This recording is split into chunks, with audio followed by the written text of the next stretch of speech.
पुंडलिकवरदा हरी विठ्ठल, श्री ज्ञानदेव तुकाराम, पंढरीनाथ भगवान की जय, माऊली ज्ञानेश्वर महाराज की जय, जगद्गुरु तुकाराम महाराज की जय, सद्गुरुनाथ भगवान की जय। हरि ओम तत्सत।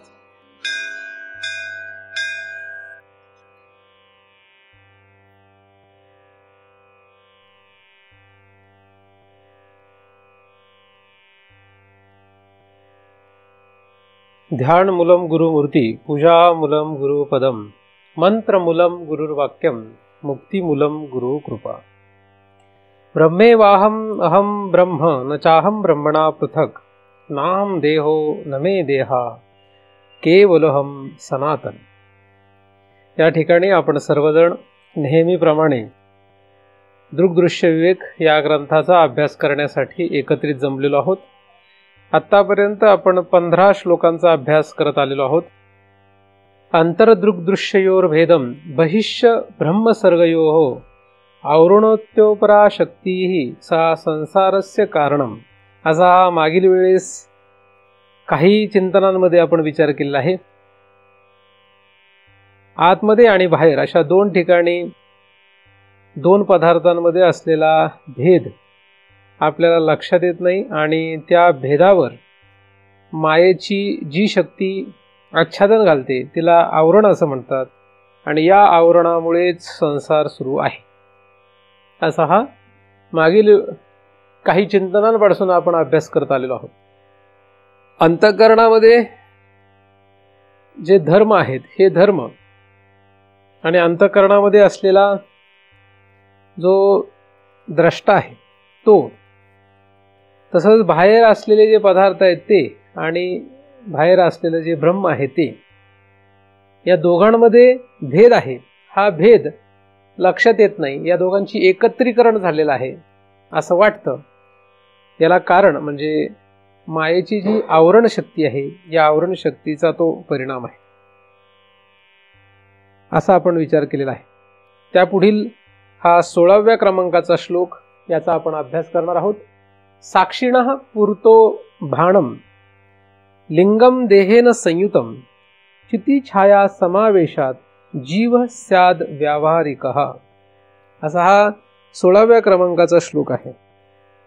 या ठिकाणी साक्षिणः पुरतो भाणम असा शब्द, भाणम असा शब्द काही ठिकाणी आढळतो, या ठिकाणी तो भातम असा दिसतोय। तर शब्दामध्ये काही ठिकाणी भातम, काही ठिकाणी भाणम असा असल्यामुळे नक्की काय घ्यावा हा असा मोठा प्रश्न येतो। बऱ्याचशा वेळेस ज्ञानेश्वरी या ग्रंथामध्ये सुद्धा किंवा आपण अभ्यास करत असलेल्या अनेक ग्रंथांमध्ये शब्दांमध्ये, अक्षरांमध्ये बदल असतो आणि तो बदल, तो शब्द, ते अक्षर बदलल्यामुळे त्या ओवीचा, त्या श्लोकाचा, त्या अभंगाचा, त्या चरणाचा अर्थ काहीतरी वेगळा होत असतो। कदाचित तो समानच राहतो, कदाचित एकदमच बदलतो, असं काहीतरी होत असतं। ही फारच खरं तर अवघड गोष्ट आहे की नक्की आता करणार काय, कारण की मग चुकीचं काय बरोबर काय, असं त्या शब्दांचा विचार करताना आपल्याला प्रश्न पडणार आहे। कारण ते अक्षर बदललंच आहे, त्यामुळे अर्थच बदलला आहे। अर्थ बदलल्यामुळे तो अर्थ योग्य दिशेचा आहे का अयोग्य दिशेचा आहे, दोन्ही शब्दांचे किंवा दोन्ही अक्षरांचे अर्थ जर एकच लागत असतील तर काही अवघड नाही, परंतु एकदमच 180 डिग्रीमध्ये जर फरक पडत असेल तर मात्र त्या अर्थाचं करायचं काय, नक्की हा अर्थ घ्यावा की तो अर्थ घ्यावा, असा मोठा प्रश्न आपल्यासारख्यांना सगळ्यांनाच पडणार आहे आणि तो पडतोच। तुम्ही काय, मी काय, मला किंवा तुम्हाला, दोघांनाही हा प्रश्न कायमच असतो आणि मग त्या परिस्थितीमध्ये नक्की काय करावं हा खरं तर न सुटणारा प्रश्न आहे। परमार्थ आणि व्यवहार या दोन्ही गोष्टी खरं तर फक्त श्रद्धेवर चालतात। परमार्थ हा फक्त विश्वासावर चालतो, व्यवहार सुद्धा खरं तर विश्वासावर चालत असतो, यामध्ये दुसरं काही नाही। तर ह्या दोन गोष्टी ज्या आहेत या म्हणजे अक्षरातला बदल होणं, शब्दातला बदल होणं, या ज्या दोन विरुद्ध गोष्टी आहेत याच्यामुळे आपला सगळा विश्वास त्या वाक्यावरचा, त्या चरणावरचा उडण्याची शक्यता असू शकते, कारण की अर्थच उलटा लागलेला आहे, अर्थच वेगळा काहीतरी लागला. म्हणून मोठा प्रश्न निर्माण होतो. भगवंत आपण सर्वांनाच माझ्या सकट यातून वाचो, योग्य अर्थाच्या दिशेने आपल्याला घेऊन जावोत अशी भगवंताच्या चरणी प्रार्थना करतो. या ठिकाणी असलेल्या अर्थाचा आपण विचार करतच जाणार आहोत. भगवंत आपल्याला नक्कीच या अर्थातील योग्य अभिप्रेत असलेल्या अर्थापर्यंत पोहोचवत अशी भगवंताच्या चरणी प्रार्थना करून याचा आपण विचार करणार आहोत. साक्षिणा हा शब्द जो आहे तो साक्षी या अर्थाने आहे. साक्षिणा पुरतो भानम लिंगेम देहेन संयुतम चिती छाया समावेशात जीव स्याद व्यावहारिकः. व्यावहारिक जीवाची व्याख्या म्हणून हा श्लोक आहे. या श्लोकामध्ये जीव कसा तयार होतो, जीव म्हणजे काय याचा खरं तर अभ्यास आहे. साक्षी चैतन्य, या साक्षी चैतन्याचा अधिष्ठान घेऊन किंवा साक्षी चैतन्याचा आधार घेऊन किंवा साक्षी चैतन्यावर पुढे लिंगदेहेन संयुतम म्हणजे लिंग शरीर हे त्या साक्षी चैतन्याशी एकरूप होतं आणि मग पुढे चिती छाया समावेशात चितीची म्हणजे चैतन्याचे जे प्रतिबिंब आहे ते प्रतिबिंब यांचा समावेश होतो आणि मग त्याला जीव असं व्यावहारिक नाव येतं किंवा व्यावहारिक असलेला जो जीव आहे ते यालाच म्हणतात असा याचा अर्थ आहे. तर साक्षी चैतन्य, लिंग, देह या दोघांचं संयुतम म्हणजे एकत्रित होणं. त्या एकत्रित झाल्यानंतर चिती छाया म्हणजे चिती म्हणजे चिद म्हणजे चैतन्य, त्या चैतन्याचं प्रतिबिंब, चिती छाया म्हणजे चैतन्याचं प्रतिबिंब, समावेशात म्हणजे समावेश होणे, एकत्रित होणे, याला जीव असे म्हणतात. हा व्यावहारिक जीव आहे. व्यावहारिक जीवाची व्याख्या जी आहे ती या श्लोकामध्ये दिसते. आता साक्षी, लिंगदेह आणि चितीछाया असे तीन शब्द या ठिकाणी आहेत. साक्षी, आता हे तीन वेगवेगळे आहेत का एकच आहेत? आता मागील श्लोकामध्ये तर खरं आपण असा अभ्यास केलेला आहे की मायेची जी आवरण शक्ती आहे त्या आवरण शक्तीने संसार सुरू झाला असा अभ्यास आतापर्यंत केला. आणि आता मध्येच ही साक्षीची व्याख्या का आली हा असा मोठा प्रश्न तयार होऊ शकतो, कारण की मागे काय झालेलं आहे, आपल्याला अभ्यासामध्ये आवरण शक्तीचा विचार सांगण्यात आलेला आहे आणि आता अचानक या श्लोकामध्ये काय, साक्षी चैतन्य, नंतर लिंगदेह आणि चित्तीछाया यांचा विचार करून त्यांच्या संबंधाने असलेला जीव याचा अभ्यास इथे सांगितला. म्हणजे मग आता मागे जो अभ्यास सांगितला मायेच्या आवरण शक्तीचा तो एकदमच बाजूला गेला किंवा बाजूला आहे किंवा हा वेगळा काहीतरी आहे असं वाटायला काही कारण नाही, कारण की त्याच्या पुढे जे श्लोक येणार आहेत त्या श्लोकांमधून पुन्हा तो अभ्यास सांगणार आहे. तर एकदमच पुढच्या श्लोकाचा विचार नाहीच केला तर मात्र मग हे मध्येच का आलं असं वाटू शकतं. पण पुढच्या श्लोकांचाही विचार याच्यामध्ये आहे हे लक्षात घेतलं पाहिजे, कारण की संसार सुरू व्हायला कारण, संसार म्हणजे काय, संसार म्हणजे जीव, जीव म्हणजे संसार, संसार म्हणजे जीव. संसार हा शब्द म्हणजे काय, जीव. जीव या शब्दाचाच पुढे विचार केला तर संसार. कारण आपण जे फिरतोय म्हणजे कोण फिरतोय, जीव फिरतोय. खरं तर फिरतोय कोण, जीव. हा जीव एका शरीरामधून दुसऱ्या शरीरात जातो. जीव अनंत जन्म फिरत राहतो आणि अनंत जन्म एका शरीरातून दुसऱ्या शरीरात, दुसऱ्या शरीरातून तिसऱ्या शरीरात असं फिरत राहणं यालाच काय म्हणतात, संसार म्हणतात. आणि मागील श्लोकामध्ये काय संसार सांगितलेला की संसार कसा सुरू झाला, म्हणजे संसार सुरू व्हायला कारण आवरण शक्ती सांगितली आहे. आवरण शक्तीने संसार सुरू होतो आणि संसार म्हणजे जीव आहे. म्हणजे जीवाची उत्पत्ती कशामुळे झाली खरी, आवरण शक्तीमुळे झालेली. म्हणजे जीव कशामुळे तयार झालाय, आवरण शक्तीमुळे जीव तयार झालेला आहे. म्हणजे जीवाची प्रमुख उत्पत्ती कशामुळे, त्याला प्रमुख कारण काय, मायेचा आवरण भाग. म्हणजे आवरण हा जो भाग आहे या भागामुळे खरं तर जीव तयार झालेला आहे. असा आपल्याला ह्याच्यातला मागील श्लोकाशी संबंधित अर्थ करता येऊ शकेल, कारण मागील श्लोकाशी संबंध आपल्याला बोलायचा आहे. तर जीव या शब्दाचा आपल्याला इथे शास्त्रामध्ये सांगितल्याप्रमाणे विचार करणेच आहे. म्हणजे साक्षी म्हणजे काय, पुन्हा त्याचा, कारण आपण मागे साक्षीचा विचार केलेला आहे. साक्षी म्हणजे काय, लिंगदेह म्हणजे काय आणि अधिक चितिछाया म्हणजे काय याचाही विचार करायचा आहे. त्याचं समावेशन नक्की कसं होतंय आणि त्याच्यामुळे काय काय होतं याचाही आपण विचार करणारच आहोत. पण जीव स्याद व्यावहारिका असा शब्द जो वापरला आहे म्हणजे तर व्यावहारिक जीव म्हणजे काय हा प्रश्न येतो. मग आता काय पारमार्थिक जीव वगैरे काय असतो का असा एक दुसरा प्रश्न येऊ शकतो. तर 3 सत्ता मानलेल्या आहेत. एक व्यावहारिक सत्ता आहे, दुसरी प्रातिथिक सत्ता आहे आणि तिसरी ही पारमार्थिक सत्ता आहे. पारमार्थिक सत्तेमध्ये खरं तर जीव धरता येत नाही. व्यवहारामध्ये जो असतो तोच खरा तर जीव आहे. तर जीव जो आहे हा जीव पुन्हा पुन्हा वेगवेगळ्या शरीराला प्राप्त होतो. आपल्याला काय करायचे नक्की हे ठरवण्यामध्ये जीवाला अनंत जन्म जातात. एक जन्माचा हा खेळच नाही मुळात.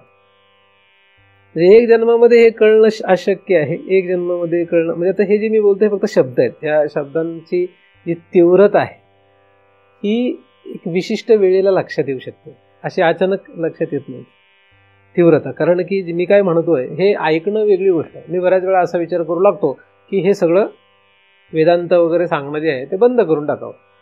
त्याचं कारण असं आहे की हे पचायला थोडं अवघड आहे ना. त्यामुळे असं खुलेआम किंवा असं काहीतरी वेदांताचा विषय करण्याचा काही गरज नाही. कारण हा ग्रंथ जेव्हा इथे सुरू करण्यात आला तेव्हा मला काही लोकांच्या प्रतिक्रिया आल्या. म्हणजे आळंदीमध्ये वगैरे काही महाराज वगैरे अशा काही डायरेक्ट आल्या, काही इनडायरेक्ट आल्या की तुम्ही हा ग्रंथ असा कसा काय लोकांसमोर मांडताय, कसं काय सांगताय.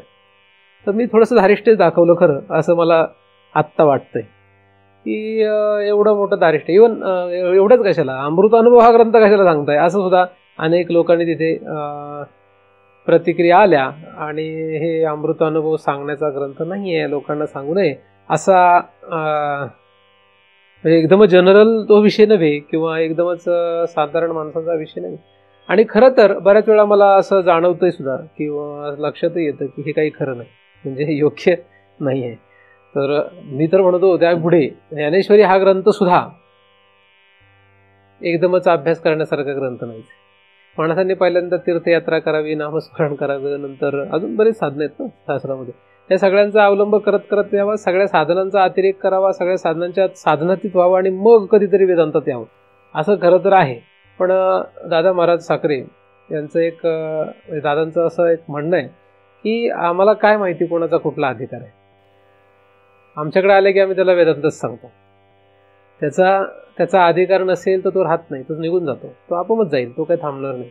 कारण काय होईल, निमित्त काय होईल हे सांगता येत नाही, पण तो जाईल. आणि ज्याचा अधिकार येतो तो आपोआपच येईल, त्याला काही बोलवावं लागत. म्हणून आलेल्यांना वेदांतच सांगणे हे आमचं कर्तव्य आहे असं दादा महाराजांचं म्हणणं होतं. असं एका कुठेतरी मी वाचलंय. आता हे असं जे वाचणं किंवा असं जे त्यांचं म्हणणं आहे हे तसं एका दृष्टीने बरोबर आहे, पण दुसऱ्या दृष्टीने मात्र हे अवघड आहे नाही का. हा विषय मांडणं आहे काय अवघड भाग आहे. तर हा जो गोंधळ उडालेला आहे, गोंधळ, जग म्हणजे एक गोंधळ आहे. काय खरं काय खोटं, काय चांगलं काय वाईट, काय बरोबर काय चूक याचा विचार करताच येणं शक्य नाही असं जे ठिकाण आहे त्याला म्हणतात संसार. संसार जो आहे कोणाचं खरं मांडणार इथे, म्हणजे नक्की काय खरं मानावं आणि काय खोटं हे कळण्यामध्ये ज्या ठिकाणी संभ्रम असतो, संदेह असतो, संशय असतो त्यालाच संसार असे म्हणतात. संसार जर कळून घ्यायचा असेल तर इथपासून तिथपर्यंत सगळं सहन करत गेलं पाहिजे. म्हणजे या ग्रंथाचा अभ्यास पहिल्या श्लोकापासून शेवटच्या श्लोकापर्यंत जो कोणी याचा अभ्यास शांतपणे करेल, न डगमगता किंवा न हे करता, तोच कदाचित याच्यातून सगळ्या संशयातून बाहेर पडणार आहे असं सगळ्यात शेवटी सांगण्यात आलेलं आहे. कारण या ग्रंथाचं जे फल आहे ते शेवटी सांगण्यात आलेलं आहे. विद्यते हृदय ग्रंथी छिद्यन्ते सर्व संशया. हृदय ग्रंथीचा भेद करणे हा खरं तर आपला शेवट आहे, हाच या ग्रंथाचा शेवट आहे. हृदयातली गाठ जी आहे, चुकीचं जे समज आहे, संशय जो आहे, छिद्यन्ते सर्व संशया, संशय दूर होणे ही जी अवस्था आहे ही तेव्हा शक्य आहे. मध्येच संशय दूर होऊ शकत नाही. असा मध्येच कुठेतरी संशय आला आणि तो दूर झाला असं होणार नाहीये. पहिल्यापासून शेवटपर्यंत अभ्यास करायला पाहिजे. असं जर करू तर मात्र नक्कीच या वेदांताचा आपल्याला उपयोग होईल, हे मात्र ठाम आहे, हे पक्का आहे. तर वेदांत हा ग्रंथ जो असतो, वेदांत हा जो अभ्यास आहे, हा अभ्यास फक्त मध्ये किंवा सुरुवातीला कधी शेवट असा करण्याचा अभ्यास नाही. हा इथपासून तिथपर्यंत अभ्यास करायला पाहिजे. पहिल्यापासून शेवटपर्यंत हा अभ्यास करत गेला पाहिजे, तरच आपल्याला या वेदांत ग्रंथाचा उपयोग होऊ शकतो. जीव मात्र असं करण्यासाठी धारिष्ट करत नाही. जीवाला मात्र असं करता येत नाही, कारण जीव म्हणजे काय, जीवाला शरीर बदलण्याची सवय आहे. एक शरीरातून दुसऱ्या शरीरात, दुसऱ्या शरीरातून तिसऱ्या शरीरात, असं तो अनंत जन्म फिरत आलेला आहे. आणि तो ज्या शरीरामध्ये येतो त्या शरीरामध्ये किंवा त्या शरीराशी संबंधित जो काही प्रपंच आहे त्यालाच तो खरं मानून बसतो. त्याच्या पलीकडचा विचार करण्याचं धारिष्ट तो करू शकत नाही. त्याच्या पलीकडे विचार करण्याचा तो विचारही करू शकत नाही की या शरीराच्या नंतर पुढे काहीतरी आहे. फक्त या शरीरापर्यंतचाच तो विचार करतो, या शरीराच्या पुढचा विचार करत नाही. जो कोणी मनुष्य या शरीराच्या पुढे विचार करू शकणार आहे, पुढचं शरीर प्राप्त होणार आहे, त्याच्या पुढे एक शरीर प्राप्त होणार आहे, त्याच्या पुढे एक शरीर प्राप्त होणार आहे, असे शरीरांची परंपरा म्हणजे अनंत जन्म आपल्याला होणार आहे, याचा जो कोणी विचार करू शकेल त्याच्यासाठीच खरं तर वेदांत ग्रंथ आहे. कुठल्याही कारणाने, कारण काही असू देत, कुठल्याही कारणाने जर एखादा मनुष्य फक्त एकाच जन्माचा विचार करू लागेल तर त्यासाठी हा ग्रंथ नाही. आणि जर असा कुठला जीव असेल की जो अनंत जन्मांचा विचार करू लागेल, तो मात्र या ग्रंथाचा अभ्यास करू शकतो. तर हा व्यावहारिक जीव जो या ठिकाणी सांगितलेला तो कुठला जीव आहे, जो अनंत जन्मांचा विचार करणार आहे. का? जो फक्त एकाच जन्माचा विचार करणार आहे. खरं तर जो एकाच जन्मांचा विचार करतो तो हा जीव आहे.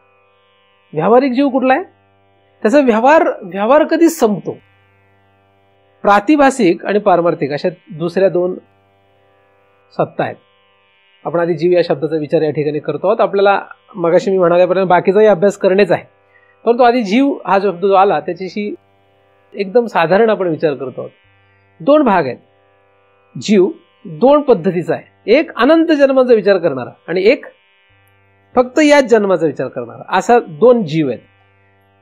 आता प्रातिभासिक सत्ता म्हणजे काय आणि पारमार्थिक सत्ता म्हणजे काय? पारमार्थिक सत्ता म्हणजे जी तिन्ही काळात असते. जो पदार्थ तीन काळात राहतो त्याला पारमार्थिक पदार्थ म्हणतात. काल होता, आज आहे, उद्या राहील, त्याला म्हणतात पारमार्थिक. तिन्ही काळात राहणारा पदार्थ सत असतो, तोच पारमार्थिक असतो. तिन्ही काळात जो पदार्थ राहत नाही तो मात्र पारमार्थिक नसतो. आता प्रातिभासिक म्हणजे काय? प्रातिभासिक म्हणजे कुठल्या तरी एका काळात असतो. प्रातिभासिक म्हणजे काय? कुठल्या तरी काळात असतो. तो भूतकाळात असेल तरी प्रातिभासिकच आहे, वर्तमान काळात असेल फक्त पण भूतकाळात नव्हता, भविष्यकाळात नाही, तरी प्रातिभासिकच आहे. आणि भविष्यकाळात आहे पण भूतकाळात आणि वर्तमान काळात नाही, तर तो प्रातिभासिकच. पण प्रातिभासिक शब्दाचा एवढा खरं तर अभ्यास लक्षात येत नाही. प्रातिभासिक म्हणजे काय? इंद्रधनुष्य हे प्रातिभासिक आहे, खरं नाहीये. मृगजळ हे प्रातिभासिक आहे, खरं नाही. म्हणजे आकाशाला निळा रंग तो का दिसतो, त्याला निमित्त कारण अनेक आहेत. नक्की कशामुळे तो रंग वाटतो, तिथे नसला तरी वाटतो. मृगजळ कशामुळे नक्की दिसतं, ह्याला कारण आहेत, कारण नाही तसं नाही, पण दिसतं ते, पण खरं नसतं. तर मृगजळ हे जसं दिसतं पण नसतं, उष्णता नसताना तिथे मृगजळ नसतं, म्हणजे भूतकाळात नव्हतं. उष्णता नाहीशी झाल्यानंतर ते मृगजळ नसणार आहे, म्हणजे तिथे भविष्यकाळात मृगजळ नसणार आहे. म्हणजे फक्त त्या मधल्या काळामध्ये जेव्हा उष्णता त्या ठिकाणी होती, जमीन तापलेली होती, त्याच काळामध्ये तिथे फक्त काय, त्याच काळामध्ये मृगजळ आहे. म्हणून मृगजळ हे प्रातिभासिक आहे. तर जे पदार्थ कुठल्या तरी एका काळात राहतात ते प्रातिभासिक असतात. व्यावहारिक पदार्थ म्हणजे काय? आता प्रातिथिक भिन्न व्यावहारिक असे असतात. जे पदार्थ खरं तर असतात प्रातिथिकच, पण त्याला प्रातिथिक भिन्न व्यावहारिक अशी व्याख्या आहे. आता खरे तर ते प्रातिथिकच असतात, म्हणजे व्यावहारिक सत्ता ही प्रातिथिकच आहे, प्रातिभासिकच आहे असं पुढे शास्त्र ठरवतं. पण तसं त्या व्यावहारिक शब्दाची व्याख्या लगेच लक्षात घेता येत नाही. ती आहे, बदलत जाते व्याख्या. बऱ्याचशा गोष्टींची व्याख्या शास्त्रामध्ये बदलत जाते. आपल्या अवस्थेनुसार व्याख्या बदलत जाते, अभ्यास बदलत जातो, अवस्थेनुसार बदलत जातो. तर ही जी व्यावहारिक सत्ता आहे किंवा व्यावहारिक पदार्थ आहे तो कसा आहे, तो खरा मूळचा जो आहे तो प्रातिभासिक आहे. म्हणजे तो कधीतरी नव्हता, तिन्ही काळात तो नसणारा पदार्थ, कधीतरी तो नव्हता, पण तो पदार्थ कायमचा आहे असं वाटतं. तो पदार्थ कसा वाटतो? तो पदार्थ कायमचाच आहे असं वाटतं. जो पदार्थ खरा तर प्रातिभासिक आहे, पण तो मधल्या काळामध्ये जेव्हा त्या पदार्थाशी आपला संपर्क असतो त्या काळामध्ये तो पदार्थ आपल्याला कायमचा आहे असं वाटतंय. त्याला म्हणतात व्यावहारिक. उदाहरणार्थ आपलं जे घर, हे सगळं संपत्ती, हे गाव, हे सगळं जे काही आपण पाहतो, ज्याच्याशी आपण रोज रममाण आहोत, हे सगळं आपल्याला कसं वाटतं? कायमचंच आहे. हे खोटं नाहीये, खरं वाटतंय सगळं. हे सगळं खरं वाटतंय. म्हणजे हे आपल्याला खरं वाटतंय, पण हे खरं आपल्याला जसं हे शरीर म्हणजे आपण आहे असं वाटतंय. किती काही म्हणा, किती वेदांत ऐकू देत, कोणी किती वेदांत ऐकू दे, काय करायचं ते करू देत, काही जरी केलं, हे सगळं जरी केलं तरी सुद्धा हे शरीर म्हणजे माझं वाटतं किंवा मीच वाटतं. हे शरीराला मीच समजणं किंवा माझं समजणं, आणि आपण चिरंतन आहोत किंवा आपण मरणार नाहीये असं नकळत कळतपणे वाटणं. आपल्याला असं वाटत नाही. आपलं जगणं जे आहे हे आपल्याला असं दाखवून देतं की आपण मरणार नाही. आपल्याला असं वाटतं की आपण कायमचेच राहणार आहे, कायमचेच आहोत, असं अमर आहोत आपण, असा नकळतपणे भाव असतो. कळतपणे म्हणता येणार नाही, कधीतरी जाणीव होते आपल्याला की आपण मरणार आहे म्हणून. किंवा जरी आपण म्हटलो की आपण मरणार आहोत तरी सुद्धा त्या बोलण्यामध्ये एवढी तीव्रता नसते. एकदमच कधीतरी आपल्याला काहीतरी दुःख आलं किंवा काहीतरी आघात झाला तर त्याच वेळेस आपल्याला आपलं मरण येणार आहे असं वाटतं, आपण मरू म्हणून. ऍक्सिडेंट झाला म्हणा किंवा रोग आला काहीतरी मोठा, अशा कुठल्या तरी कारणानेच त्याला असं वाटतं की आपण मरणार. तिथपर्यंत त्याला आपण मरणार आहे असं वाटत नाही, लक्षात येत नाही. म्हणजे हे चिरंतन आहे, कायमचं टिकणार आहे असं वाटतं, कायमचं आहे असं वाटतं. पण खरं बघितलं तर हे जे शरीर आहे, ज्याला आपण मी समजतो, कायमचं समजतो, ते मागे नव्हतं, आधी नव्हतं आणि पुढे राहणार नाहीये. आधी नव्हतं, पुढे राहणार नाही, मधल्या काळात जे वाचतं त्याला मृगांबू असे म्हणतात. ज्ञानदेवांनी तशी ओवी लिहिलेली आहे. ब्रह्मगिरी न निघे आणि समुद्री किरण मिळे. मध्येच जे पडिभासे म्हणजे प्रतिभासे, फक्त मधल्याच काळामध्ये जे प्रतिभास, ब्रह्मगिरी निघत नाही, समुद्राला मिळत नाही. तसं हे शरीर जे आहे, हे शरीर मागे नव्हतं, पुढे नसणार आहे, पण त्याला आपण चिरंतन समजतो. म्हणून तो हा शरीर नावाचा पदार्थ खरा काय? खरा तो प्रातिभासिक आहे, पण प्रातिभासिक वाटत नाही, तो चिरंतन वाटतो, तो कायमचा वाटतो, म्हणून तो व्यावहारिक आहे. म्हणून जेवढं आपण हे कायमचं समजतो ते व्यावहारिक आहे. आता हे शरीराचं जसं आपण विचार केला तसाच हा आतमध्ये एक जीव आहे. हा जीव जो आहे ना, हा जीव आपल्याला कायमचा वाटतो.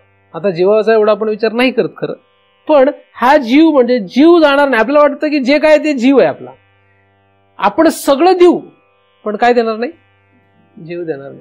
माणसं मला खूप प्रेमाने म्हणतात की महाराज तुम्ही म्हणाल ते देणार आहे, तुम्ही म्हणाल ते करणार, तुम्ही म्हणाल, नुसतं बोलतात. बरं, हे थोतांड आहे. मी तुम्हाला अनेक वेळा सांगत असतो, लोक मला असं म्हणतात की अरे महाराज असे का बोलतात, आम्ही तो सगळं एवढं त्यांच्यावर श्रद्धा ठेवतो, भाव ठेवतो, असं बरंच काय काय म्हणतात लोक.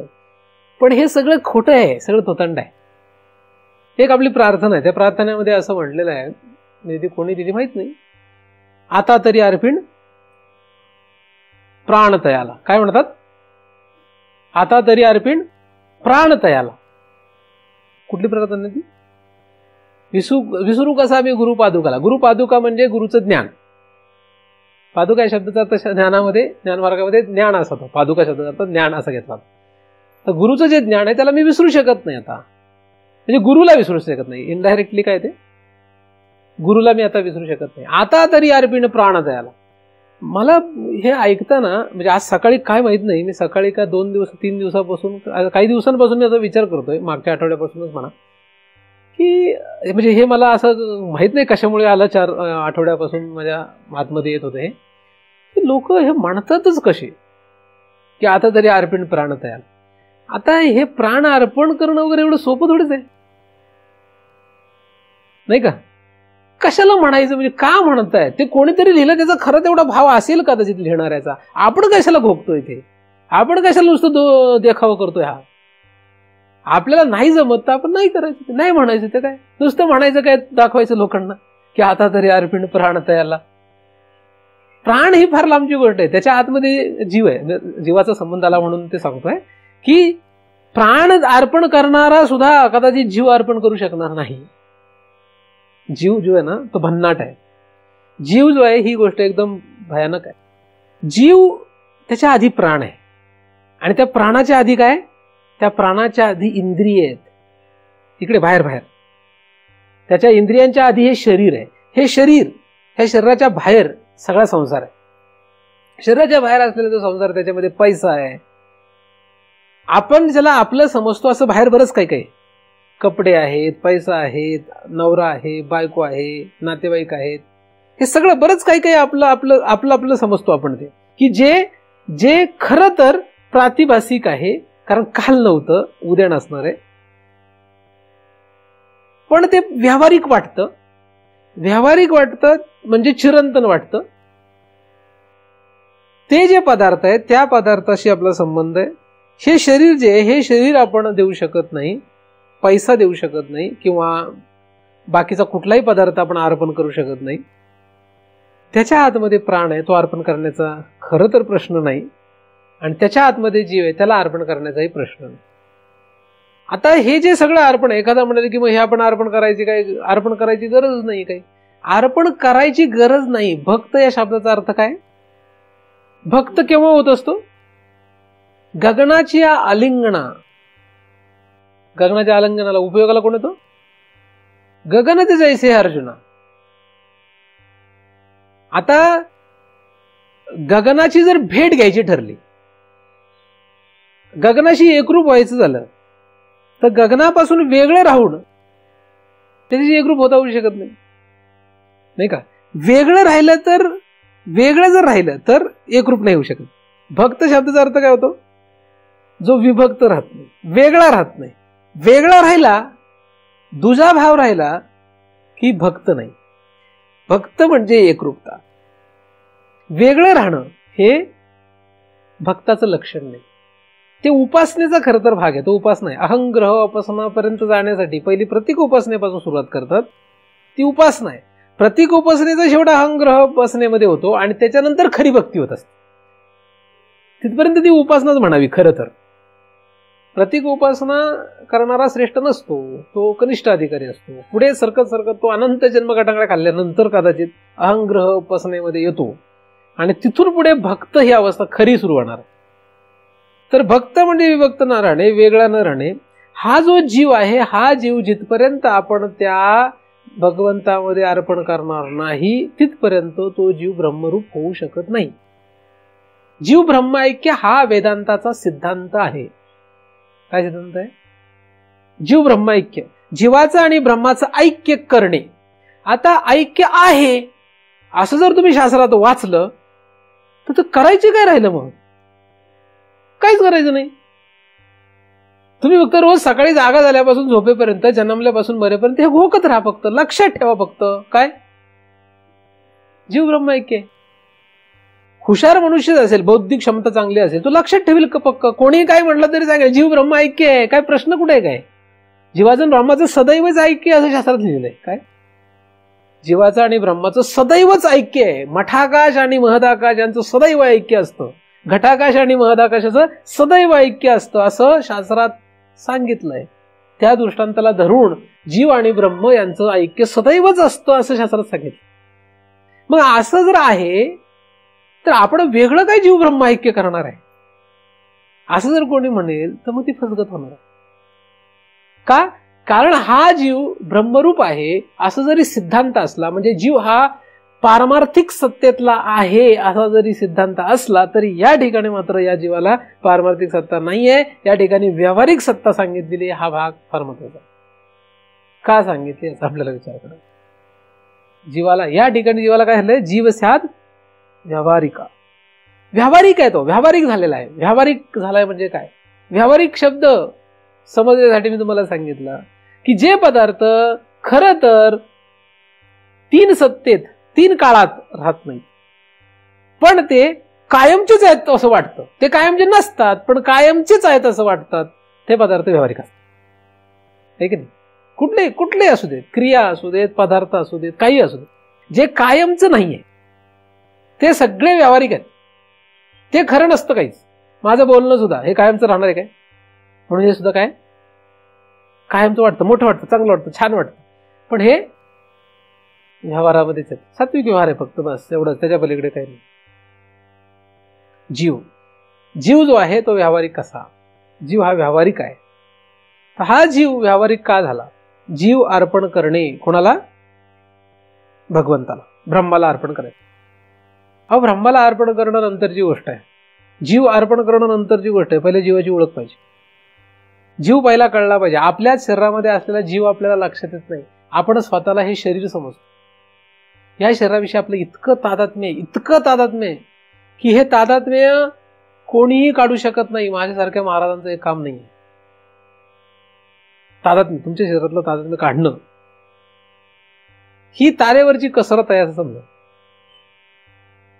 हे फार अवघड गोष्ट आहे. शरीरातलं तादात्म्य कसं काढायचं ह्याचं काही कुठेही शास्त्रात वर्णन नाहीये. शास्त्रात सांगितलं हे शरीर तुमचं नाहीये, तुम्ही असं गोकत राहा. तुमच्या शरीरावरचं तादात्म्य जाते का सांगा मला. किती वर्ष झाले असेल परमार्थ करतोय आपण? अंदाजे काही लोक 25, 30, 40 आहे ना, असे वर्ष. तुम्ही किती वेळा वाचलं असेल की हे शरीर म्हणजे मी नाहीये आणि हे सगळे माझे नाही आहेत? किती वेळा ऐकलं असेल, किती वेळा वाचलं असेल, किती वेळा स्वतःला समजावून सांगितलं असेल. का जात नाहीये? का जाऊ शकत नाही? म्हणजे कुठेतरी चूक आहे. नुसतं वाचलंय, ऐकलंय किंवा बोलतोय, किंवा अशा लोकांचा संग करतोय की ज्या लोकांना स्वतःच्या शरीराविषयी तादात्म्य आहे आणि सगळे हे माझे आहेत असं वाटतंय. मी आणि माझे यांच्यामध्ये जे दृढपणे जगतायत अशाच लोकांचा संग, अशा लोकांचं खरं आहे असं वाटतंय. 99.99% लोक काय आहेत? व्यावहारिक आहेत. आणि म्हणून हा जीव पारमार्थिक असून व्यावहारिक झाला. कारण संग कसा आहे त्याला? संग काय केला त्यांनी हा महत्वाचा विषय. कशाचा संग केला त्यांनी? कशाचा संघ केला ते आपण विचार करणारच आहोत. पण आता एकदम आधी स्थूलपणे आपण याचा विचार करतो आहोत. संघ कशाचा केला आपण हे फार महत्वाचं. खळाची संगती कामा नये. खळ म्हणजे काय? काही लोक म्हणतात खळ म्हणजे वाईट माणसं. वाईट म्हणजे काय? कशाला वाईट समजतो आपण? वाईटची व्याख्या ही तुम्ही तुमच्या आतमध्ये ठरवून इथे आलेले आहात. नव्हे, माझ्याकडे येणारा प्रत्येक माणूस वाईटची व्याख्या धरूनच येत असतो. माझ्याकडे म्हणजे कुठल्याही महाराजांकडे जाताना तो ठरवतो की याला वाईट असं म्हणतात आणि मग येतो. असल्या कुठल्याही माणसांचा इथे उपयोग नाही, अजिबात उपयोग नाहीये, अजिबात. कारण तुमचं तुम्ही ठरवलेलं आहे ते. मग तुमचं तुम्ही जर ठरवलेलं आहे तर ह्याचा काही झाला उपयोग नाहीये. व्यावहारिक का झालो आपण? आपण म्हणजे जीव. आता सध्या कोण आहे आपण? जीव आहे. आता व्यावहारिक का झालो? जीव हा व्यावहारिक का म्हणवला गेलाय याची कारण शोधतोय आपण. शास्त्रामध्ये जी कारणापर्यंत जायचंय, पण आधी आपण खालून विचार करत चाललोय आता की आपण व्यावहारिक का ठरलो. तुम्ही व्यावहारिक आहात का नाहीत?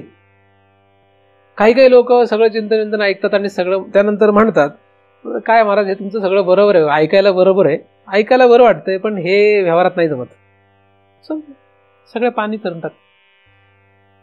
100, 200, 300, 500, 1000 चिंतन ऐकली माझ्या लोकांनी. एका क्षणात सगळ्यावर पाणी टाकतात. एक क्षण लागतं पाणी टाकत. तपश्चर्या करायला जन्म जातात आणि तपश्चर्या नष्ट करायला क्षण लागतो. एखाद्या कागदावर लिहायला तास लागतो, पण त्याच्यावर पाण्याचा एक थेंब टाकला तर त्याच्यावरचं सगळं पुसायला क्षण लागतो. झाड लावायला आणि जगवायला वर्ष जातात, पण तोडायला क्षण लागतो. हे जसं आहे तसं परमार्थ सुद्धा आहे. आपण व्यावहारिक का ठरलो? का ठरतोय आपण व्यावहारिक? आपण जीव आहात ना, व्यावहारिक का ठरतो? माझ्याशी बोलताना अनेक लोक म्हणतात लोक, महाराज हे तुमचं फक्त ऐकण्यासाठी वगैरे बरं पडतंय, सगळं ठीक आहे, छान वाटतंय, आमचा तुमच्यावर फार विश्वास वगैरे आहे, असं सगळं म्हणतात. पण म्हणतात हे काही व्यवहारात नाही जमत. हे का जमेल? व्यवहारात जमेल का नाही जमेल? हे व्यवहारात जमत नाही. कोणी ठरवलंय? कोण ठरवते नक्की ते? जो ठरवतो तोच जीव आहे. तो ठरवतो हे जमत नाही, व्यवहारात जमत नाही ना, मग त्याच्या पलीकडे नाही जाऊ शकत. कारण आपला पण ठरवा, तुम्ही कधीतरी ठरवा, मरेपर्यंत ठरवा की व्यवहारात सुद्धा हे करता येणं शक्य आहे, तेव्हा व्यवहार बाधित होईल. परमार्थ हा व्यवहाराच्या पलीकडे कुठेतरी जाऊन करण्याचा विषय नसून हा व्यवहारातच करण्याचा विषय आहे. मेल्यानंतर आईला आई म्हणणार नाही असं म्हणणारा मूर्ख मनुष्य. मेल्यानंतर मी माझ्या आईला आई म्हणणार नाही. अरे तू तुझी आई असतानाच तिला आई म्हणू नकोस. हे जर शिकू शकला तर तुला वेदांत कळेल. हे शरीर नसताना ह्या शरीराला माझं म्हणणार नाही, त्यात काही नवल नाही, ते तर होईलच आपण. पण शरीर असतानाच ह्याला माझं न समज, हा वेदांताचा विषय. म्हणजे शरीर असताना किंवा नवरा असतानाच नवऱ्याला नवरा न म्हणणे, बायको असताना बायकोला बायको न म्हणणे, संसार सगळी संपत्ती असताना त्याला माझी न म्हणणे,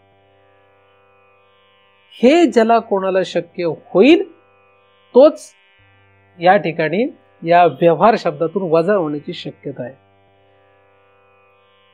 तुम्ही जर असं म्हणाल की नाही हे सगळं जे आहे ना हे फक्त ऐकायला बरं आहे आणि हा आपला मार्ग नाही, वेदांत अवघड समजला जातो. वेदांत हा शास्त्रामध्ये सगळीकडे अवघड समजला जातो, सगळीकडे अवघड समजला का, म्हणजे पूर्वापर आलेली गोष्ट आहे. हा काय एवढा असं सोपा वगैरे विषय नव्हेच. मुळात आग्रह नाहीये कुठे, इथे कोणाला काही आग्रह आहे काय की कोणी हा करायलाच पाहिजे, असा काही विषय नाहीये काय. पण जर करायचा ठरला तर मग न घाबरता त्यात गेलंच पाहिजे, ते करावंच लागेल, त्याचा विचार करावाच लागेल. तुम्ही जिथपर्यंत समजणार की व्यवहारात आपण हे करू शकत नाही तिथपर्यंत तुम्ही त्याच्या पुढे जाण्याचा प्रश्न येणार नाही. व्यावहारिक आपण जीव का ठरतो, कारण आपण व्यवहाराला सत्य मानतो म्हणून. व्यवहार खरा आहे जिथपर्यंत मानणार तिथपर्यंत आपला जीव व्यावहारिकच राहणार. व्यवहार म्हणजे काय, आपला व्यवहार माहिती ना आपल्याला. व्यवहार म्हणजे काय नक्की, हे जिथपर्यंत खरं मानतो आपण, हे खरं आहे, हे खरं आहे, हेच खरं आहे असं लोक मला सांगतात. तुम्ही सांगताय खोटं आहे असं मला लोक म्हणतात. काही तुम्ही सांगताय खोटं, माझ्या सांगण्याला खोटं ठरवतात काही लोक. माझ्या सांगण्याला खोटं ठरवल्याने काही खरं खोटं होणार नाही, खोटं खरं नाही होणार, जे आहे ते राहणारच. व्यावहारिक का ठरतो जीव, त्याची सुरुवात जरी इथे सांगितलेली असली तरी त्याची आत्ताची स्थिती काय याचा विचार पहिला करणं गरजेचं आहे. म्हणून हा विषय सांगतोय मी. काय आत्ताची स्थिती काय आहे आपली, आपण साक्षी, मग चिती छाया, मग लिंग देह यांचं संयुतम, हे सगळं पाहू, त्याचा विचार करूच आपण. त्याचा विचार करणार नाही असं नाही, पण ते नंतर करू. आपण आतमध्ये जाऊन विचार करू. आधी मी हे सांगतो, हे पचत असेल तर या, मग आपण साक्षी वगैरे याचा विचार करू. हे सांगितलं फार बरं वाटेल, त्याला किंमत नाही. आपण व्यावहारिक जीव का ठरतो, हा मनुष्य व्यावहारिक आहे असं कळतं. याला काही कळत नाही बरं का, व्यवहाराच्या आउट ऑफ व्यवहार येतो, म्हणजे तो व्यवहाराच्या पलीकडे आहे, त्याला काही व्यवहारात काही घेणं देणं नाही राहिलं असं कधी म्हणतो. व्यवहार हा शब्द परिचित आहे ना. व्यवहार शब्दाचा विचार शास्त्राला धरून थोडासा मी सांगितला. व्यवहार म्हणजे काय, व्यावहारिक म्हणजे काय. आता व्यवहार म्हणजे तुम्ही सांगा काय व्यवहार, कशाला म्हणता येईल व्यवहार. ही माझी आई, हे माझे वडील, ही माझी बायको, हा माझा नवरा, ही माझी मुलं, ही माझी संपत्ती, हे माझे गणगोत. व्यवहार म्हणजे काय, ह्याच्या पलीकडे अजून काय तुम्हाला लावता येईल काही, यालाच व्यवहार म्हणत आहे का नाही. काय व्यवहार, ह्याच्या पलीकडे काय व्यवहार, हाच व्यवहार आहे का नाही व्यवहार हा. बरं, याला तुम्ही चिटकून राहिले, ह्याला खरं समजले. चिटकून राहणे म्हणजे ह्याला खरं समजलं. मला सांगा, हे जेवढे तुम्ही ह्या व्याख्यात साधू संतांनी सगळं सांगितलेलं आहे, मी काही माझं पदार्थ काही सांगत नाहीये, हे पहिलं लक्षात घ्या. काही लोकांना संभ्रम होईल की मध्येच काहीतरी स्वतःच काढायला लागली काय, काहीही माझ्या मध काढत नाहीये, ते सगळं सांगून ठेवलेलं आहे. कारण तुकोबाने मी अनेक वेळा अभंग सांगतो, नको म्हणा गुंतू माया जाळी, काळ हाला जवळी ग्रासाव्या, काळाची उडी पडेल बा जेव्हा, सोडविना तेव्हा मायबाप, सोडविना बंधू पाठीची बहीण, शेजेची कामीन दूर राहे, सोडविना राजा देशीचा चौधरी, आणिक सोयरी भली भली. हे ना, हे सगळं वर्णन केलं त्यांनी, सांगून ठेवलेलं आहे सगळं. हे काही नाही, हे सगळं काही संबंध नाहीये. किंवा भगवंताला शरण जायचं असेल तर काय करावं लागेल? धनदारा पुत्रजन बंधू सोयरे पिशुने अवघे हे सर्व हे मिथ्या जाणून मग शरण रेखा देवाचे. असं सांगितलं. हा आधी शरण निघालाय देवाला. शरण कधी निघालाय? आधीच. हे सगळं आधी हे करणार कधी? हे करत नाही आणि शरण जातो. आणि आम्ही भक्त आहोत, आम्ही परमार्थिक माणसं आहोत असं म्हणतो. अरे परमार्थिक सत्य लांबची गोष्ट आहे. परमार्थ हे फार लांब आहे. आधी व्यावहारिक सत्तेचा विचार करा. अधिक व्यवहार म्हणजे कायचा विचार तो करावा लागणार आहे. आपल्याला करावं लागणार आहे. नाही करता आला तर ठीक आहे, काही प्रॉब्लेम नाहीये. मरा, मेल्यानंतर मरा म्हणजे मरणारच आहात तुम्ही. शिवी नाही देते मी. काही लोक म्हणतील नाही, काही लोकांना वाईट वाटतं. माझं बोलणं थोडं जरा कटू आहे. कटू आहे म्हणजे आहेच, ते लोकांना माहितच आहे. मी काय अंगीभूतच कटू आहे, अख्खा कडूच आहे असं समजा, काही हरकत नाही. पण मरणारच आहोत आपण. आणि मेल्यानंतर हे काहीही व्यावहारिक गोष्टी ज्याला तो आपण चिटकून बसलो ते राहणार नाही. मागच्या जन्मामध्ये मी अनेक लोकांना समजावून सांगतो, मागच्या जन्मामध्ये यांचा तुमचा काही संबंध नव्हता, पुढच्या जन्मामध्ये यांचा तुमचा काही संबंध राहणार नाही. तरी लोक मी सगळं सांगितल्यानंतर म्हणतात महाराज पण हे तुमचं जे काही आहे ना ते आम्हाला पटत नाही बरं का. आमची बायको काय सांगते आम्हाला पटतंय, आमचा नवरा काय सांगतोय आम्हाला पटतंय, आमच्या गणगोताने सांगितलं, त्यांनी सांगितलंय महाराज बिघडले, त्यांचं डोकं आउट आहे, त्यांचे व्यवहार बघा, विचित्र माणूस आहे, असं लोक मला सांगतात. मी त्याला म्हणतो पण ठीक आहे, तुला नाही पटत तर मी काय करू? तू जाऊ शकतोस, तुला मी काय करू शकतो? तो तुझा प्रश्न आहे, तू कुठं जायचं आणि काय करायचं, माझा नाही प्रश्न. तो मुळात काय, शस्त्रावर हात ठेवू नये, ठीक आहे, अग्नीत हात घालू नये, घातला तर भाजल्या ओरडू नये, ठीक आहे. ज्ञानशस्त्र आहे किंवा याला ज्ञानाग्नी म्हणतात. ज्ञानाग्नी सर्व कर्माने भस्म सात्कृते. अरे सर्व कर्माने भस्म सात्कृते म्हटल्यानंतर तुझं काय शरीराने तुझी कर्म करतो ठेवणार आहे का? काही क्रियमाण कर्म ठेवणार आहे का? क्रियमाण कर्माची तुझ्या वाटच लावणार ना सगळे. आपण म्हणतो नाही सगळं नीटनेटकं चाललं पाहिजे तर परमार्थ. अरे सगळ्याच चिंधी होणार आहे, चिंध्या होणार आहे सगळ्याच्या. क्रियमाण कर्माची सुद्धा वाट लावणार आहे याच्यामध्ये ज्ञानाग्नी कर्माने, ठीक आहे ना. ज्ञानाग्नी दग्ध कर्माणम, सगळं क्रियमाण कर्मातच गोंधळ होणार आहे सगळा. काय चाललंय कळणार नाही, गोंधळ, चिंध्या होणार सगळ्या. धारिष्ठ पाहिजे, सात्विक धैर्य पाहिजे अंगामध्ये. तर व्यावहारिक का ठरलो? यांच्याशी संबंध आहे त्यामुळे व्यावहारिक ठरलो. यांच्याशी संबंध सोडू नका, यमदूत सोडायला लावणारच आहेत.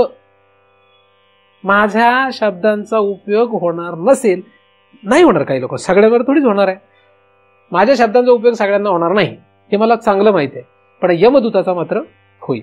पण यमदूताचा जेव्हा प्रभाव होईल तेव्हा तुम्हाला या व्यावहारिक सत्तेतून तुम्हाला बाहेर काढेल. पण या ठिकाणी जी जीवाची व्यावहारिक दशा सांगितलेली आहे, जी साक्षी चिदाभास आणि लिंगदेह यांच्या संयोगाने तयार झालेली आहे, ती मात्र व्यावहारिक अवस्था तो यमदूत सुद्धा काढू शकणार नाही, हे लक्षात ठेवा. हे जर घालवायचं असेल तर आधी व्यावहारिक सत्ता जी आपण व्यवहारामध्ये पाळतोय इथे शिथिलता निर्माण करावी लागते. शिथिलता इथे काय करावं लागतं? सैल करावं लागतं. कपड्याचा मळी सैल केल्याशिवाय कपडा धुतला नाही जात, ठीक आहे. त्याला भिजत घालावं लागतं, तेव्हा त्याचा मळ सैल होतो आणि मग कपडा धुतला होतो. एकदमच धुवायला गेल्यावर धुतलं नाही. तसं व्यावहारिक सत्ता जी आपली ही व्यावहारिक सत्ता आहे, ही काय करावं लागते? शिथिल करावी लागते. शिथिल झाली. त्याच्याशिवाय ह्या विषयाचा खरं तर मला तरी काही कोणासाठीच उपयोग वाटत नाही. म्हणून व्यावहारिक सत्ता जीवाची म्हणजे आपली कशी ठरवली, आपण कशी सिद्ध करतोय, याच्यामुळे करतोय. कधीतरी विचार केला जन्माला आल्यापासून की याच्यामुळे मी व्यावहारिक जीव आहे? खरं सांगा, म्हणजे असं कधी केलंय? आपण काय समजत आलोय? म्हणजे असं समजत आलोय की साक्षी आणि हे लिंगदेह आणि चिदाभास म्हणजे चिदछाया त्यांचं काहीतरी एकत्रीकरण, समावेशन वगैरे आहे आणि त्याच्यामुळे मी व्यावहारिक जीव आहे, असं कधीतरी विचार केला जन्माला आल्यापासून? आता महाराजांनी सांगितलं तरी काय आपण त्याचा विचार करू शकतोय का? नाही करू शकत. तरी सुद्धा नाही करू शकत. मग व्यावहारिक जीव आपण का ठरतो? व्यवहार म्हणजे काय, व्यावहारिक पदार्थ म्हणजे काय हे लक्षात घेतले, त्यांच्याशी असलेला संबंध. इथे कोण कोण व्यावहारिक ठरवायचे हे पुढे आपण पाहणार आहोत. पण आता सध्याच्या परिस्थितीमध्ये, सध्याच्या पातळीवर कोण कोण व्यावहारिक आहे, काय काय व्यावहारिक पदार्थ आहे यांचा आपण विचार करतो आहोत. आपलं शरीर हे काय, ह्याचा संघ सुद्धा व्यावहारिक सिद्धता करतो. म्हणून शरीर जे आहे, देह जाओ अथवा अरे जिथे या देहाची जाण्याची किंवा राहण्याची भीती नाही, तिथे या देहावर काय अभिमान धरणार आहे, काय अहंकार करणार, देह तादात्म्य घालवण्यासाठी काय करणार. धन दारा पुत्र जन ह्या सगळ्यांमध्ये गुंतलेलो आपण जे आहे त्याच्यातून बाहेर पडण्यासाठी काय साधन करणार, हे कुठे शास्त्रात कुठे लिहिलंय, कुठे लिहिलंय? सांगितलंय फक्त की ह्या सगळ्यांना मिथ्या समजून निघा. निघतोय कोण? सांगितलंय फक्त की यांच्यामध्ये गुंतू नकोस, यांच्यामध्ये माया आहे, यांच्यामध्ये गुंतणं हीच माया आहे.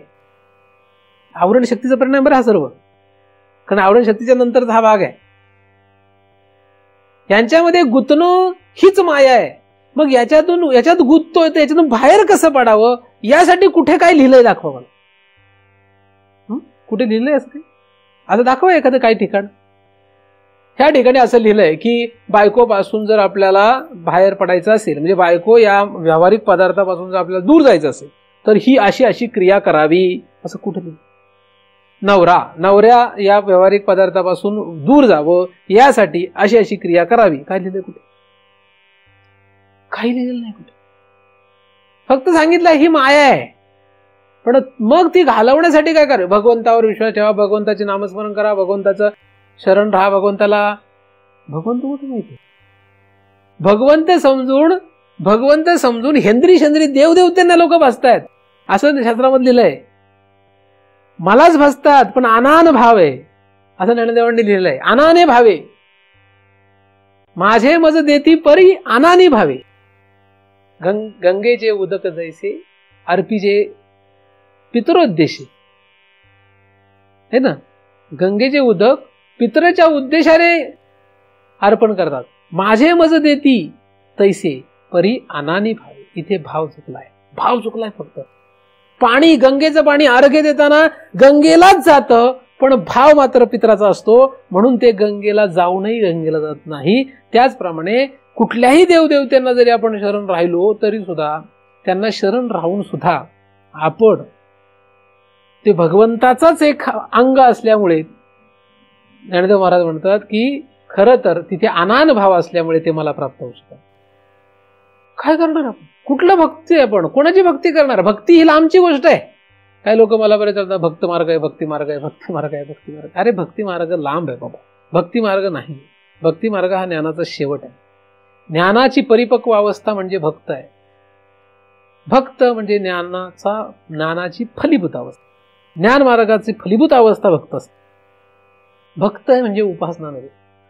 उपासनेचा शेवट भक्तीत होऊ शकत नाही जिथपर्यंत ज्ञान नाही.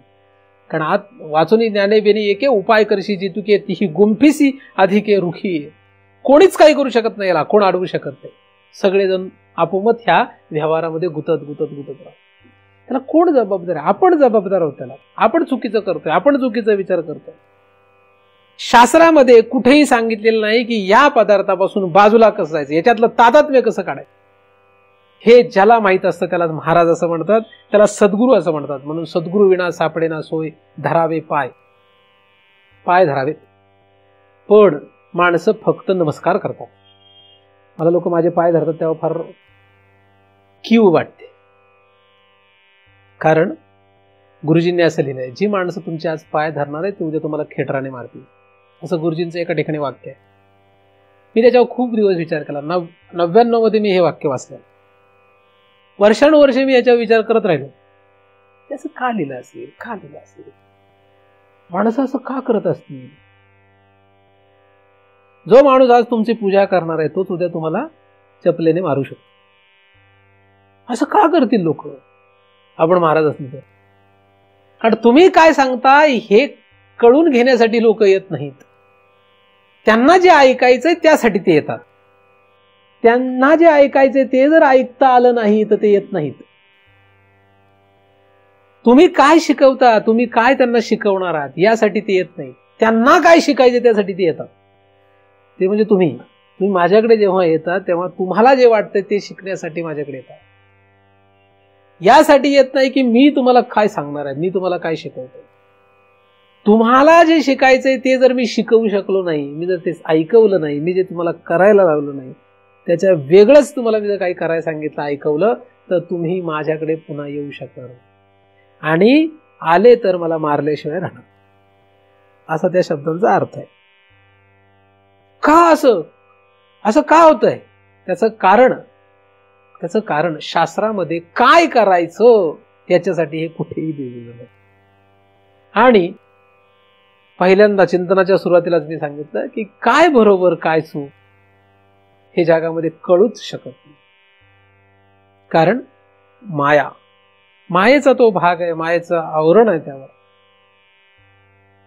सत्य हे आपल्याला मरणाला कारण आहे.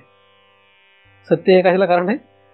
सत्याचा स्वीकार हा मरणाला कारण होत असतो. कारण मरण हेच सत्य आहे. जेवढे साधू संतांनी सत्य सांगितलं त्यांना मारावं लागलं किंवा मार खावा लागला किंवा काहीतरी असले प्रयोग त्यांच्यावर झाले. म्हणून जेव्हा केव्हा आपल्याला साधूवर प्रेम आहे, साधूवर प्रीती आहे असं वाटतं, तेव्हा साधू आपल्याला काहीतरी खोटं सांगतोय, खरं सांगत नाही असं लक्षात ठेवायचं.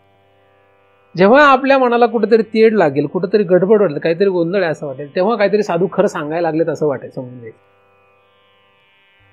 जिथपर्यंत साधू म्हणेल की तुझं घरदार, बायका, पोरं सगळं छान मस्त आहे ना, बरं आहे ना, काय चाललंय ना व्यवस्थित, हा तुझ्या मुलाला नोकरी लागली का, पगार किती आहे, छान आहे, सगळं खायला प्यायला व्यवस्थित आहे ना, स्थिर स्थावर आहे ना, सगळं समजायचं हा साधू नाही, हा फसवतोय आपलं. पण असं नाहीये, तुम्हाला ते पाहिजे तिथपर्यंत व्यवहार आहे. व्यवहार कुठपर्यंत आहे?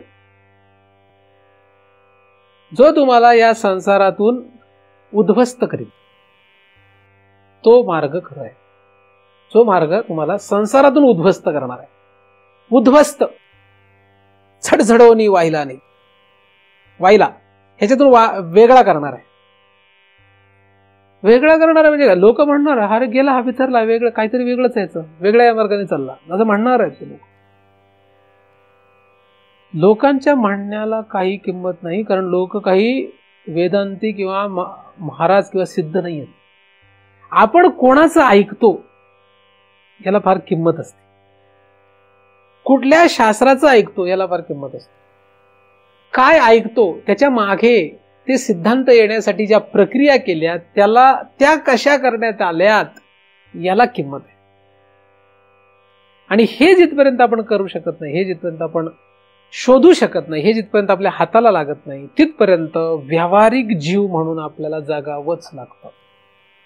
म्हणजे पुन्हा स्थूल देह आणि त्या स्थूल देहाला चिकटलेले असंख्य नातेवाईक, कुत्रा असू देत, मांजर असू देत, पक्षी असू देत, नाही तर झाड झुडूप असू देत, तुमची जात असणार आहे, तुमच्या जातीचे तुम्हाला तिथे भेटणार आहे, तुमच्या संबंधित तुम्हाला भेटतील. आणि पुन्हा पुन्हा अनंत जन्म प्रत्येक शरीरामध्ये हाच व्यवहार होत राहणार आहे.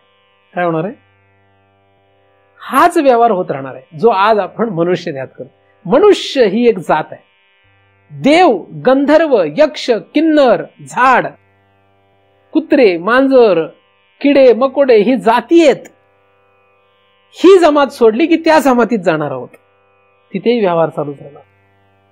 तिथे सुद्धा माणूस म्हणून जगतो आपण. माणूस म्हणून जगताना जे काही आपण हे व्यवहार सत्य समजलो, हे व्यवहार सत्य समजलोय आपण, हे तर सत्य बुद्धी हेच अज्ञान, हे तर सत्य बुद्धी. कुठे सत्य बुद्धी?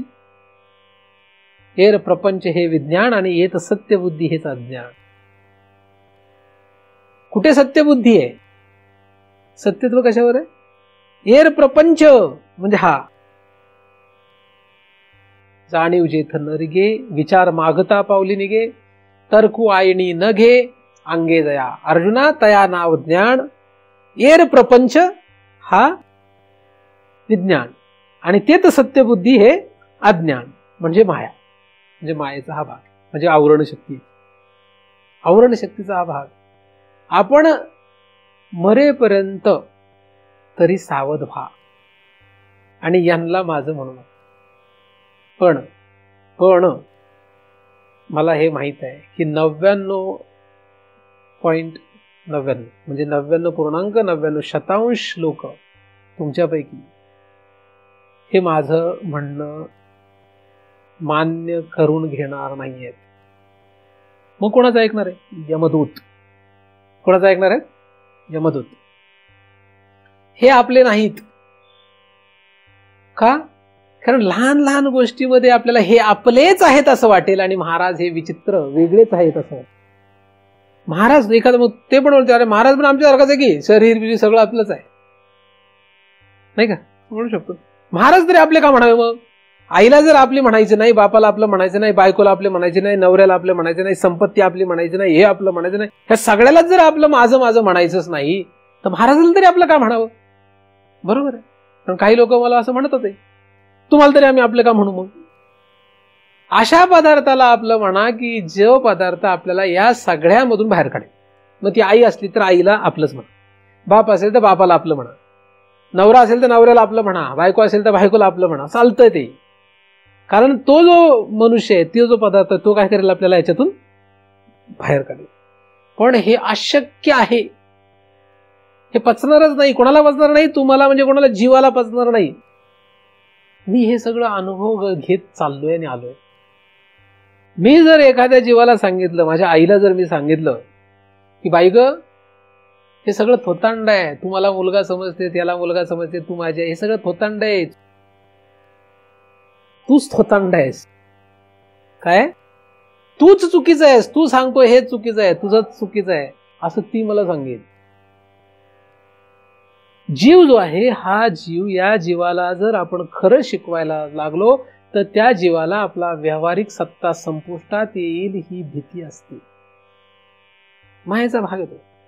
तुम्हाला जेव्हा तुमचं जीव पण नाहीसं करण्याचा अंदाज येईल तेव्हा तुम्ही ते नाहीसं करू देणार नाही, नाहीसच करू देणार नाही.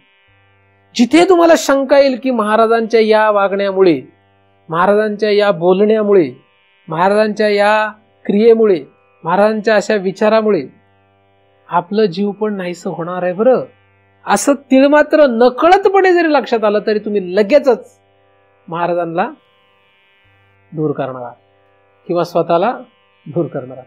तुम्ही नाही, सगळे. मी हे भोगत आलोय, मी पाहत आलोय.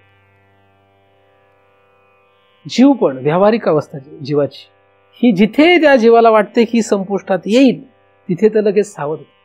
लोक माझ्या नंतर माझ्या मागे असा विचार करतात, वागताना आचरणात असं आचरण असं आहे की ऐकायचं महाराजांचं चांगलं, बुद्धीमध्ये सगळं घ्यायचं ते म्हणजे ब्रह्मज्ञान वगैरे, पण हे सगळं करून मात्र या ज्या व्यावहारिक पदार्थ, या पदार्थांना कधीही दूर नाही करायचं.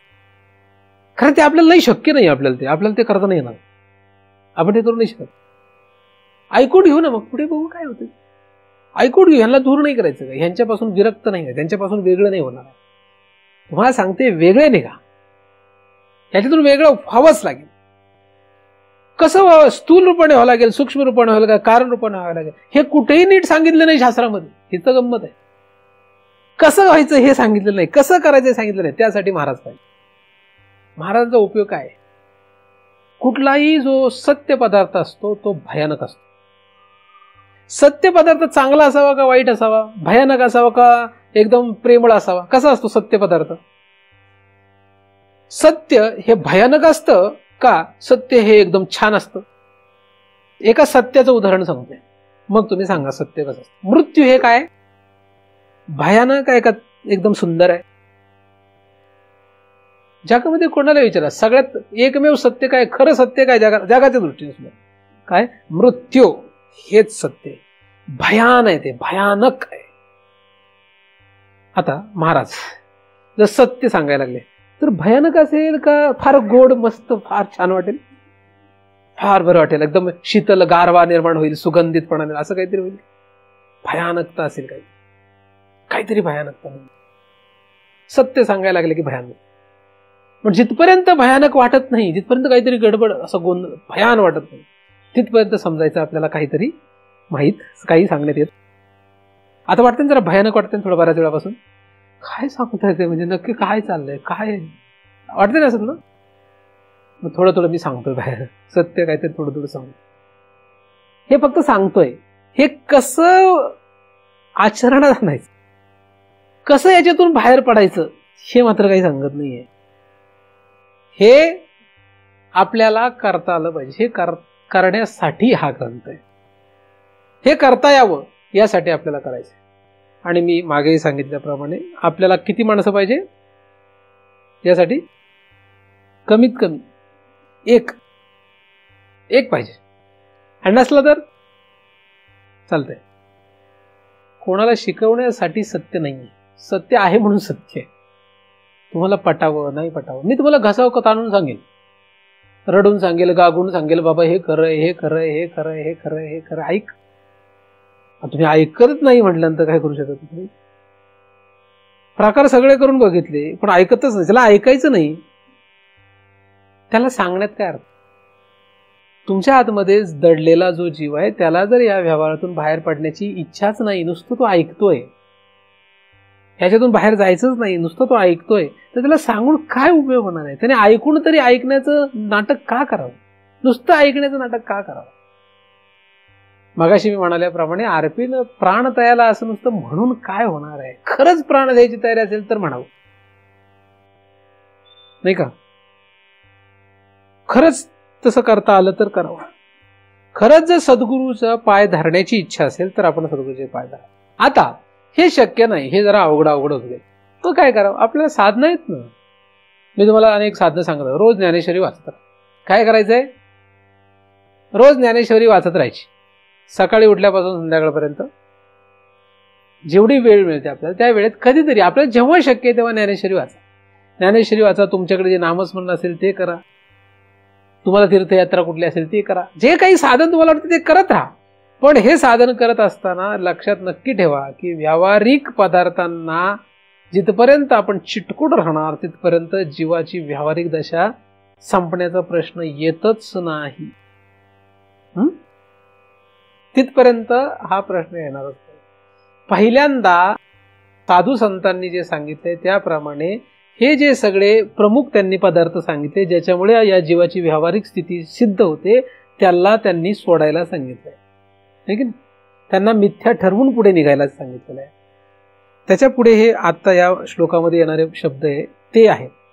पण त्याच्या आधी जो या श्लोकामध्ये सरळ अर्थ दिसत नाहीये पण तो त्याच्यामध्ये गुप्त आहे, कारण अर्थामध्ये सुद्धा पुढे महाराजांनी हा तसा लिहिलेला आहे की शरीर, स्थूल शरीर पण शब्द वापरलेला आहे. तर स्थूल शरीर जे आहे या स्थूल शरीराशी संबंधित जे चिकटलेले लोक असतात त्यांना माझं समजणं हीच जीवाची काय व्यावहारिक स्थिती आहे. त्यांना माझं न समजण्यासाठी काय करायचं हे मात्र कुठे नसल्यामुळे आपल्याला ते महाराजांशी शरणागती ठेवूनच ते जाणून घेतलं पाहिजे. हा वैयक्तिक विषय आहे, हा ग्रुपचा समाजाचा विषय,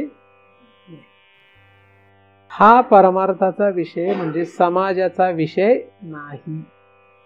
जीव नाश करणे हा समाजाचा विषय नाही.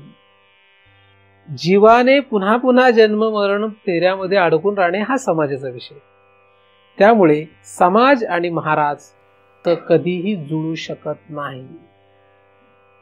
समाज आणि महाराज हे भिन्न आहे, कारण समाजाचा हेतू म्हणजे ग्रुपचा हेतू वेगळा आहे आणि वेदांत शास्त्राचा हेतू मात्र जीव नाश असा आहे. जीव टिकून राहिला पाहिजे हा समाजाचा हेतू आहे, जीवाचा नाश केला पाहिजे हा वेदांताचा विषय आहे. जीवाचा नाश करण्यासाठी उत्कृष्ट ठिकाण ब्रह्म आहे. कुठे नाश करायचा त्याचा? त्याला कुठे टाकायचंय? ब्रह्म म्हणजे भगवंत. जीवाचा नाश भगवंतात करायचा आहे, हा हे उत्कृष्ट ठिकाण आहे. एकदम त्याच्यात होऊ शकत नाही, कारण पार्याचा रवा घेता भूमीवरी यज्ञ परोपरी साधन तैसे या नियमाप्रमाणे त्या पाऱ्यावर जर कचरा असेल तर तो पारा कधीही दुसऱ्या पाऱ्याशी शुद्ध पाऱ्याशी एकरूप होऊ शकत नाही. त्याचप्रमाणे जीव जरी ब्रह्माशी एकरूप होण्याचा अधिकारी असला तरी सुद्धा त्या जीवावर जी व्यावहारिक अवस्था चिकटलेली आहे तिला बाजूला केल्याशिवाय, ते काढल्याशिवाय कधी तो जीव ब्रह्माशी भगवंताशी एकरूप म्हणजे भक्त होऊ शकत नाही. तसं करण्यासाठी पहिल्यांदा इथूनच सुरुवात करावी लागेल. तुम्ही जर म्हणाल मी या जन्मात करणार नाही तर पुढे बाबांनो हे कधी शक्य, कारण एक एक योनी कोटी कोटी फेरा तेव्हा लागे वारा मानवाचा. तुम्ही कुठल्या दिशेने जायचं, काय करायचं हा सर्वस्वी तुमचा निर्णय आहे. जीव व्यावहारिक दशेतून बाहेर पडल्याशिवाय कधीही त्याला पुढे जाता येणार नाही. आवरण शक्तीचा हा परिणाम आहे. माया किती भयानक आहे हे याच्यावरून लक्षात येऊ शकतं. परंतु किती भयानक असली तरी सुद्धा भगवंत तिच्यापेक्षाही श्रेष्ठ आहे.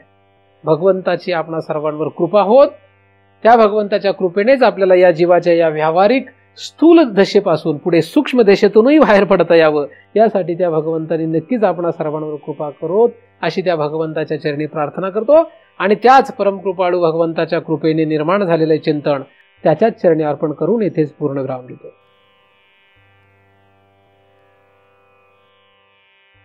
पुंडलीकवरदा हरी विठ्ठल श्री ज्ञानदेव तुकाराम. पंढरीनाथ भगवान की जय. माऊली ज्ञानेश्वर महाराज की जय. जगद्गुरु तुकाराम महाराज की जय. सद्गुरुनाथ भगवान की